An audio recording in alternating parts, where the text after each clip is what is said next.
प्यारे भक्तजनों, हाथरस में इतनी बड़ी संख्या में हुई हादसे की खबर सुनकर हर व्यक्ति दहल गया। चारों ओर पड़े शवों और चित्कारों के अलावा लोगों को कुछ सुनाई नहीं दे रहा था।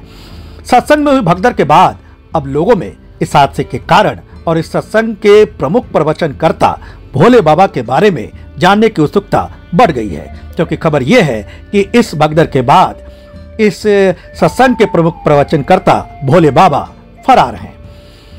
एस्ट्रोधाम चैनल में सबसे पहले हम इस हादसे, इस दुर्घटना पर गहरा दुख प्रकट करते हैं और सभी मृतकों के प्रति अपनी हार्दिक श्रद्धांजलि प्रकट करते हैं और घायलों और मृतकों के परिवारों के प्रति हमारी अपार संवेदनाएं सदैव साथ रहेंगी।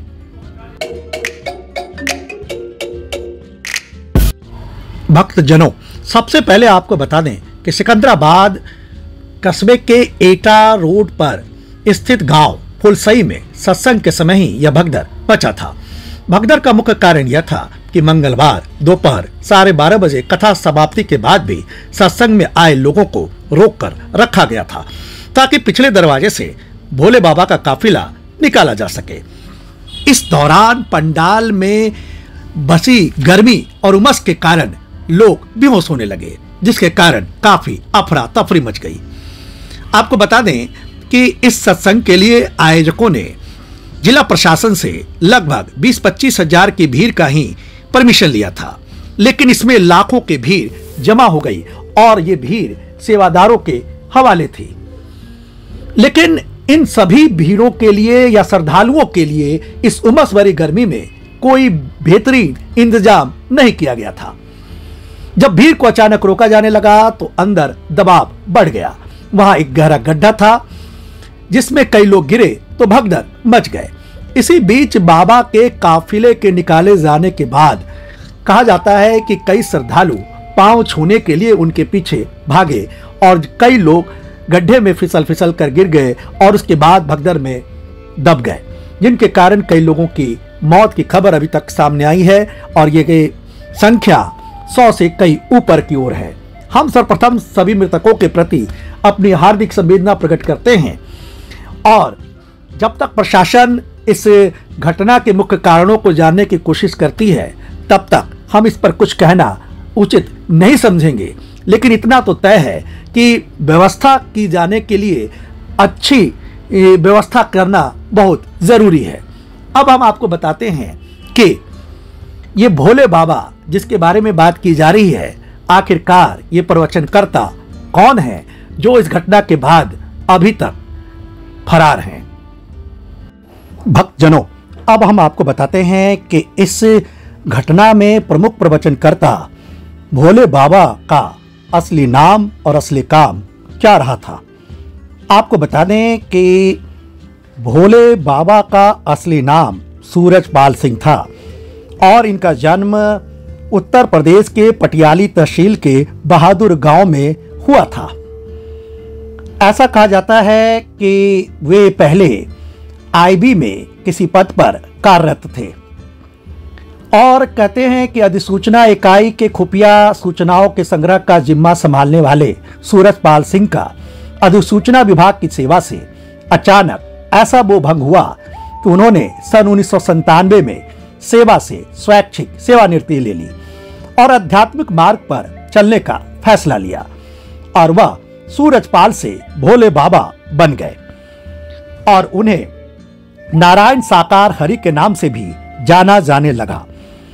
कहते हैं कि वे अपने जो आश्रम है उसमें या और हाथरस में मानव मंगल मिलन सद्भावना समागम चलाया करते थे, जिसमें उनकी पत्नी जो माता श्री के नाम से जानी जाती है वो भी साथ रहती है।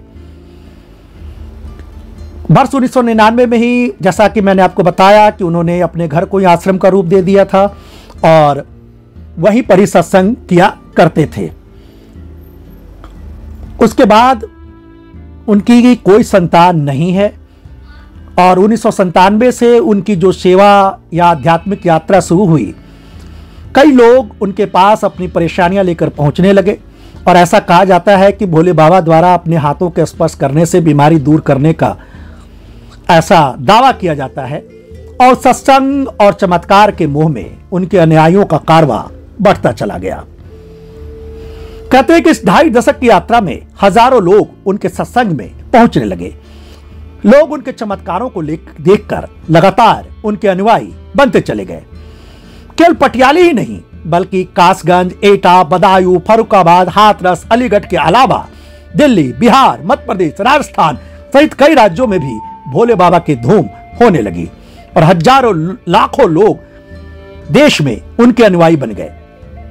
आपको बता दें, भोले बाबा के अनुयायी उनके प्रति कट्टर भी हैं और कोई बाबा की आलोचना सुनना पसंद नहीं करता। कहते हैं कि भोले बाबा का आश्रम जिले के पटियाली तहसील के बहादुर नगर गांव में मौजूद है। वहां उनका पैतृक गांव है। भोले बाबा का बहादुर नगर में बड़ा आश्रम बना है।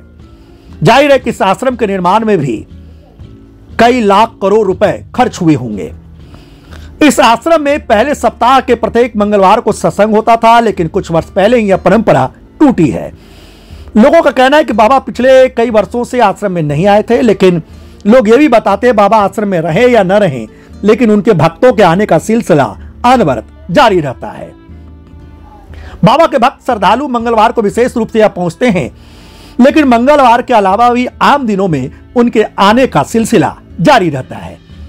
भक्तों के बीच यह मान्यता है कि आश्रम में लगे नल के पानी से लोग स्नान करें या उसका पानी को प्रसाद रूप में ग्रहण करें तो कई प्रकार के रोग दूर हो जाते हैं। इसलिए नल के पानी को बोतल में प्रसाद के रूप में भरकर भी लोग ले जाते हैं। ऐसी मान्यता या अंधविश्वास है। भोले बाबा की मान्यता काफी समय की है और इसको लेकर दूर दूर से भक्त यहां नियमित रूप से पहुंचते हैं। पटियाली स्टेशन और बहादुर मार्ग पर मंगलवार को काफी भीड़ देखी जाती है। ट्रेन से भी भक्तों का आना जाना होता है और भक्तों के कारण ही आश्रम गुलजार भी रहता है।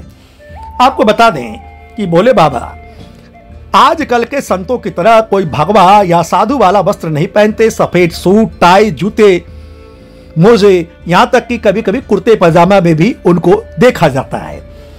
एक बात और, ऐसा कहा जाता है कि उन्हें जो भी चंदा और जो भी चढ़ावा चढ़ता है वो भक्तों में ही वो खर्च कर देते हैं।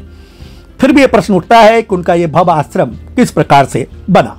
खैर, हम बस इतना बताना चाहते हैं कि आजकल की मीडिया के दौर पे, जबकि कई प्रकार के कितने भी धर्म गुरु हैं, संतों का सबका यूट्यूब चैनल या कहिए कि अकाउंट्स है, लेकिन इस भोले बाबा का कोई सोशल मीडिया अकाउंट नहीं है और कोई प्रचार नहीं है। अक्सर मीडिया को भी इनके सेवादार इनसे दूर रखते हैं। यही कारण है कि इनके समागम की बहुत सारी वीडियोस या रिपोर्ट हमें नहीं मिल पाती हैं। हालांकि हम सिर्फ इतना कहना चाहते हैं कि आखिरकार इस घटना के पीछे मुख्य वजह क्या थी, ये जल्द से जल्द सामने आनी चाहिए और इस समागम के प्रमुख प्रवचनकर्ता भोले बाबा जी को भी किसी भी प्रकार का अपना मंतव्य देना चाहिए। हम किसी की आस्था या कहिए कि किसी के गुरु भक्ति या किसी की शक्ति पर कोई प्रश्न नहीं उठा रहे हैं, क्योंकि इस मामले में हमें ज्यादा जानकारी नहीं है। हम सिर्फ इतना चाहते हैं कि इस घटना के पीड़ितों को न्याय मिले और भोले बाबा अर्थात नारायण साकार हरि का सच सबके सामने पूरी तरह से आए। हम फिर मिलेंगे एस्ट्रोधाम में। इसी प्रकार की खबरों के लिए जुड़े रहिए हमारे चैनल एस्ट्रोधाम से।